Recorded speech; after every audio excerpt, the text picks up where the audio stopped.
He is currently professor of the Department of Archaeology and Art History at Dongguk University Gyeongju campus, and also has received his PhD in Archaeology and Art History from Dongguk University Graduate School. And his main research field is ancient Buddhist art, metal stone art, and has written many papers related to Buddhism art. I would like to invite him to the podium. Thank you very much. I am here with this symposium regarding the art of Silla and women, and I believe that looking at the material that we have, it is quite difficult to actually know about the situation in those times because we don't have a lot of material left. But when I was asked to actually give a presentation on the subject of Buddhism, art, and women in the Silla dynasty, I first hesitated and then agreed. But now I feel that I think that I'm the only male here, so I feel a little bit awkward here. But I will be going over some of the material that I have researched before, and there are some that can be actually interpreted in a new way. So I am here to share with you some new ideas about how we can gain a new perspective regarding this subject. And there is the establishment of Joungho Temple, which is the first nunnery, as well as Ani. And for Hwang or Hwang Mount Temple and Joungho Temple, well, regarding the words, actually Hwang means they want the Buddhism to flourish, and Joungho means for the eternal flourishment of Buddhism. So I think that is a very good correspondence of the names. And in the year that King Bopung established this temple, you can see that Joungho was also established. So I think that it's a very good correspondence. Also, we have the Queen of Bopung, or the wife of Bopung King, who became a nun, which was very special. So I believe that there is very good balance. And in the past, actually, it was seen as a type of different myth, and there were the tears from the statue of Hwang Temple, and there was a time when the Queen and wife of Jinheung King actually passed away, and there was actually crumbling of a statue in the temple, which is seen to have some significance. Also, during King Jinheung, there was Doyu Narang, which is a very specific position for the Buddhism, and is called Ani. So it seems that Silla was the only dynasty that actually had this type of special Buddhism position at the royal dynasty for a woman. And there is a lot of controversy about what does Ani mean. And there are several names here. So some people think of it as the name of somebody, and some people think of it as something that means a bhikkhuni or a nun, or the leader of rituals. So there are different types of interpretations of what Ani means. And reading a recent paper, well, these were interpretation limited to Korea. And looking at not only Silla, but China and Japan and Baekje, we could see that the word Ani actually is repeated and used. And we see that they all mean bhikkhuni or nun. However, it does not actually appear very often. And in Silla dynasty, regarding the word Ani, it is used to replace bhikkhuni in some cases. And I read through some of the materials that actually Ani seems to be a type of revered name and differentiated from just a normal nun. In the Silla dynasty, they used Ani as the name because it seems that in the beginning of the queens of the times of King Bopung and Jinheung, it seems that there were a lot of the queens that actually were ordained as nuns. So maybe that has some relevance. And we will look into this further. And we don't know when these were established. And you can see Darani, which is in the National Museum of Korea. And you can see there is Ani in the beginning, and there is a person who is sitting who resembles a nun, a tarani. And here you can also see that ani seems to refer to a biguni or a nun. And in Kerim Yusa, it also mentions that 승려 is 복전, or monk is 복전, and a nun or biguni means ani. And we need to look at the whole history, and I have about 80 pages, so I don't know if I can get through them in time. And we can see that they can be differentiated into the early, mid, and latter stages of this dynasty. And you probably know Seondo Mountain, which is quite important in the early days of the dynasty. So we can see this from Hwang Temple, and it is actually in the western part, and Seondo Mountain, and between the Silla Wangyong, there is the biggest stream in Gyeonggi called Seocheon. So Seondo Mountain is a little bit off the main location, and it is in the periphery. So there are not a lot of Buddhism-related relics. However, with the onset of Buddhism, we saw some of the tombs, and you can see Popung and Jinheung and Jinji, and you can see there were those tombs, and it seems that maybe there was a concentration toward the Western type of meaning through Buddhism. And you can see that on top of Seondo Mountain, there is this place. And what is to be noticed is that the mountain spirit of Seondo Mountain is a woman. And there is not a lot of historical material left, but it seems that probably during King Jinpyong times, it was at the zenith, and there is a biguni, a nun, that appears in this record. And it seems that Anheungsa was a nunnery, and there is the Seondosan Shinmu, which is the mother spirit of Seondo Mountain. And it seems that between Buddhism and there is the traditional religion or the local religion, which was a combination. And in those cases, you would think that there would be some male-oriented stories that make up the narrative, but we can see that here there is a nun, a biguni, and there is the Shinmu, which is actually the mother goddess. And sometimes she is said to have given birth to Park Hyokgose, and you can see that maybe there is a relationship to Queen Seondok. Also, during King Jinpyong's times, we can see there is some material related to Moon-hee and Bo-hee, who are the two little sisters of Kim Yu-sin, and Seondosan was the mountain where the big sister Bo-hee went up to the mountain, and she had a dream when she urinated, and the whole land was filled with urination, and her little sister bought the dream of her big sister, and she actually married Kim Chun-soo and became the queen. So maybe this has a relevance to the power of women here. Also, there is Seondok, Queen Seondok, the great Queen Seondok, who was the next leader. And it seems that during her process to become queen, maybe there was some symbolism of emphasizing the power or rights of women. And we also see that there was an epigraph that was actually discovered next to the rock-carved Buddha triad on Seondo Mountain. And among the inscriptions, only few are remaining and can be read.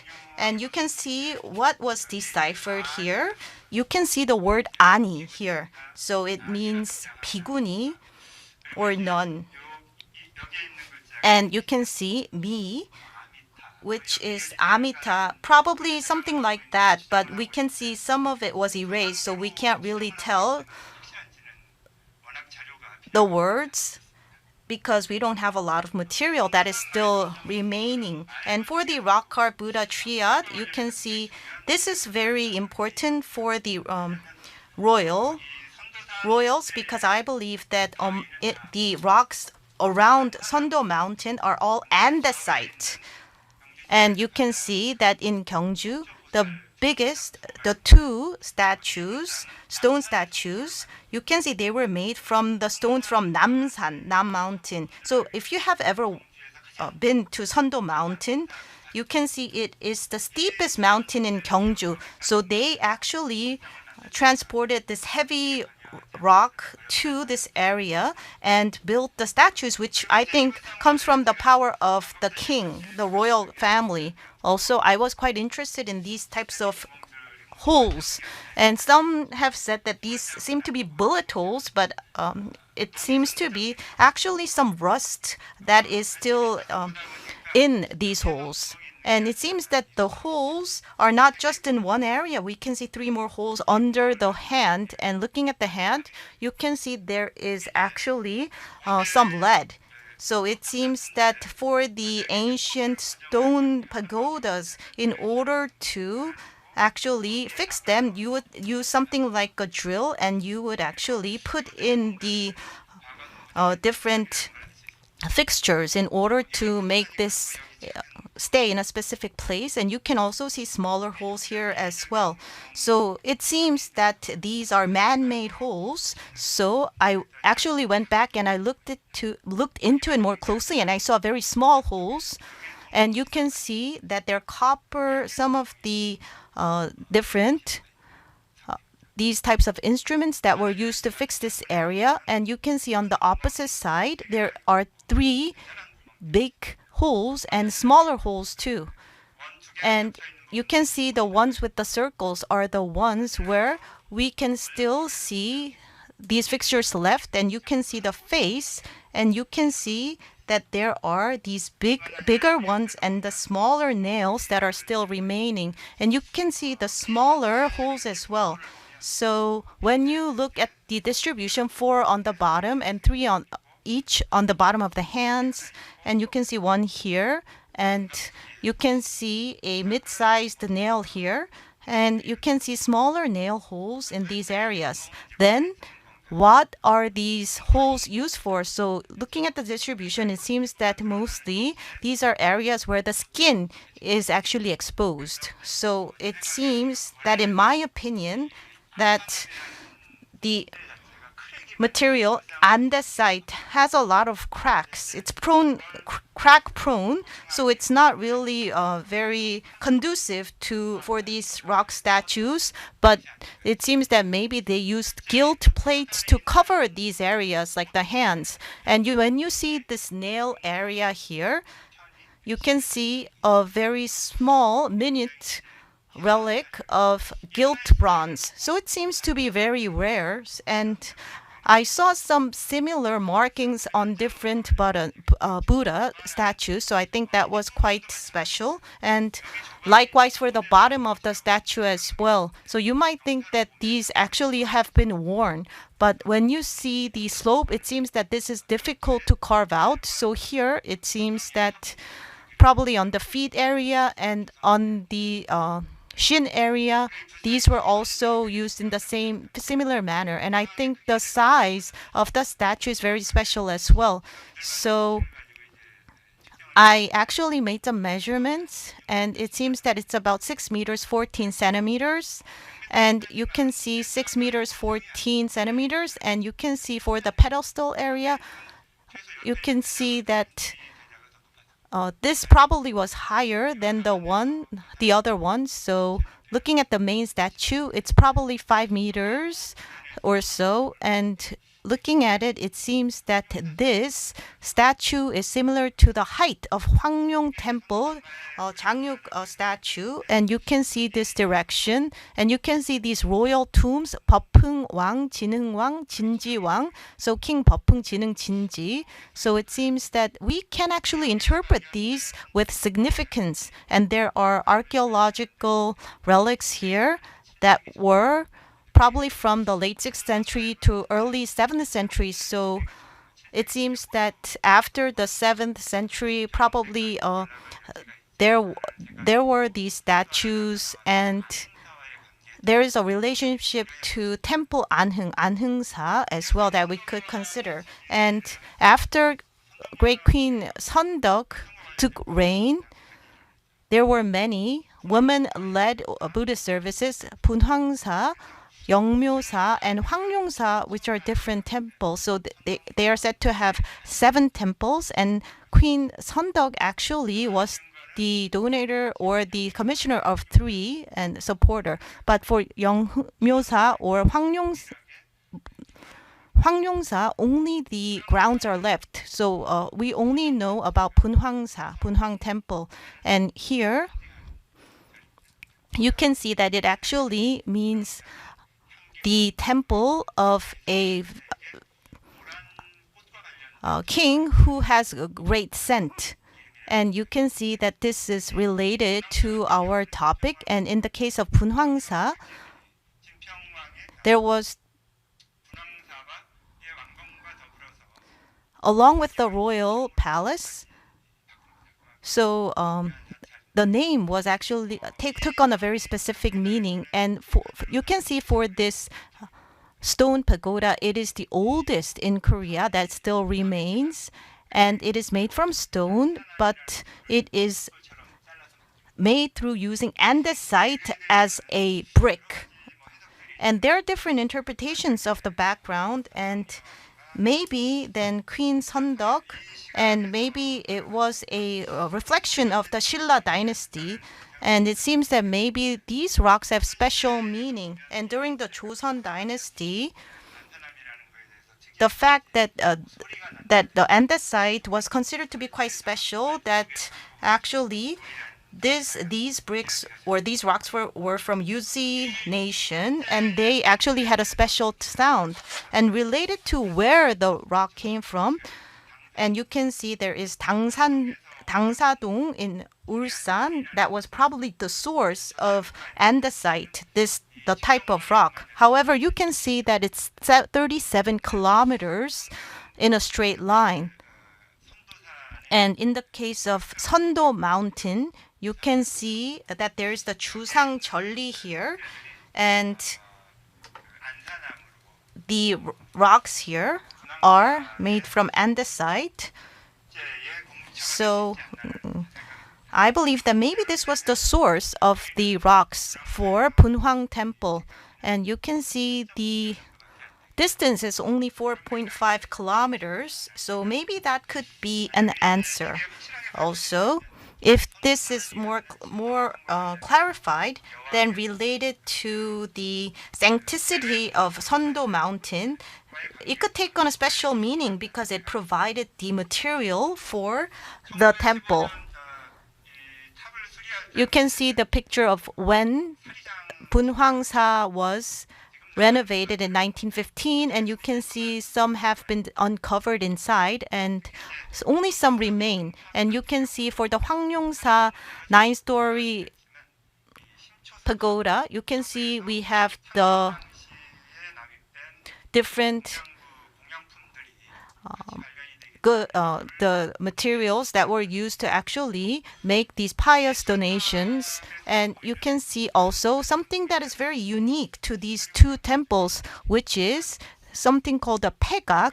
And there is also a similar type of paegak which was discovered in the Hwangyongsa 9-story pagoda. These were actually in the original form of that you can see on the right. And in the ancient times, they actually processed this material to decorate horses. Also, you can see there are gold and silver needles and needle containers. So it seems that they were not for practical use. And for Hwangyongsa as well, you can see the needle container was found. And when you shake this, there is a sound. So people are guessing that probably needles are inside this container. And needles, it seems to signify women more than men. And the king that actually was behind these two temples was Queen Sonduk. So it seems that these relics are quite related to her. It's the same for scissors as well, because in other cases we have never found this type of scissor, but it was discovered in those times. And we can also see pulley-shaped earrings. And Bunwangsa Seoktab had the earrings, and Hwangyongsa also had these earrings, and also in the Hwangyongsa Seogumdangji as well. So for these pulley-shaped earrings, you can see that these actually have these grooves, and these two actually are not separate, but they are one, but they have been separated by force. Also, for this earring, you can see these were also discovered in the Seogumdangji. So it seems that Seogumdang also establishment was related to Sonduk, Queen Sonduk. Well, I know that probably we're pressed for time, so excuse my long presentation. And I think we could consider the relationship to Queen Sonduk as well, because in the past, well, people thought of this as a winder of the different strings, and it was uncovered that these were actually earrings, and these are how they are worn. And it was discovered by a Korean scholar, and you can see in this mural, you can also see the earrings here, and you can see the holes in the Buddhist statues. It seems to be related to this as well. And in this time, you can see the names of the different royal families, and you can see Lady Maya and Baekjeong, the father of Seokgamuni, and there's also Dongman as well.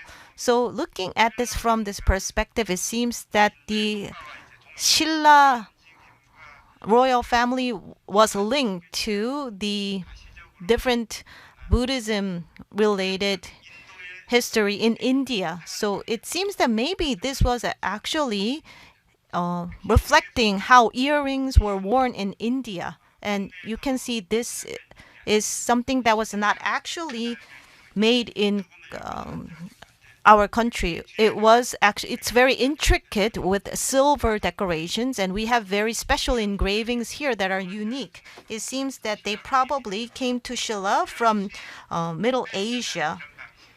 And it seems that there were some changes of the decorations, and these were actually important ornaments that can help us interpret the Buddhism art. And I think we need to go to the next part, and I'm really sorry that I am using up so much time. I didn't know that I would have so little time left, and maybe I can finish now, and then you can refer to my paper in the booklets. I'm sorry for not being on time.